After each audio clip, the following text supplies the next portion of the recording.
Bakit galit na galit ka sa iyong mga magulang? Dahil ba hindi nila naibigay ang buhay na gusto mo? O dahil marami silang mga pagkakamaling nagawa? Nako amigo, mahalin at irespeto mo ang iyong mga magulang. Kahit na minsan, ang mga magulang ay nagkakamali o gumagawa ng mga bagay na hindi perpekto.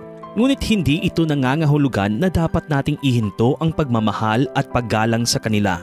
Ang mga magulang natin ang nag-aalaga sa atin simula nang tayo ay isilang. Ang iyong ina na laging nakabantay sa iyo bago pa man kayo isilang.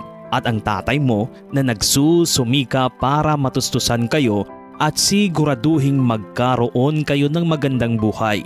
Ang kanilang pagmamahal at sakripisyo ay talagang espesyal at mahalaga. Kahit anong gawin mo, hindi mo mababago ang katotohanan na sila ang iyong mga magulang. Ang nanay at tatay mo ay palaging magiging mahalaga sa iyo kahit na lumaki ka at may sariling pamilya. Napakahalaga na tratuhin ang iyong mga magulang ng may kabaitan at pagmamahal dahil lagi silang nandyan para sa iyo, anuman ang iyong mga pagkakamali. Kahit na magkamali din sila, hindi ibig sabihin na dapat mong ihinto ang paggalang sa kanila. Ang nanay at tatay mo ang mga pinaka-espesyal na tao sa buhay mo at walang makakapalit sa kanila.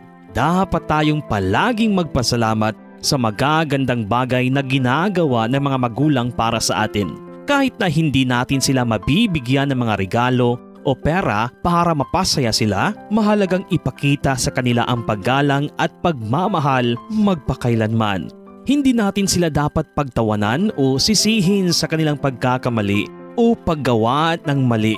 Sa halip, dapat nating tulungan silang bumangon at iwasang gumawa ng mga bagay na hindi makakabuti sa kanila. Nandyan tayo para sa kanila kapag sila ay malungkot at dumaranas ng kahirapan. Kapag sila ay tumanda at nangangailangan ng tulong, alagaan natin sila tulad ng pag-aalaga nila sa atin nung tayo ay maliit pa at wala pang masyadong alam. Tanging ang anak na kanilang pinalaki at minahal ang makapagbibigay sa kanila ng kanilang kailangan at makapagpapakita sa kanila ng pagmamahal kapag sila ay may sakit at mahina.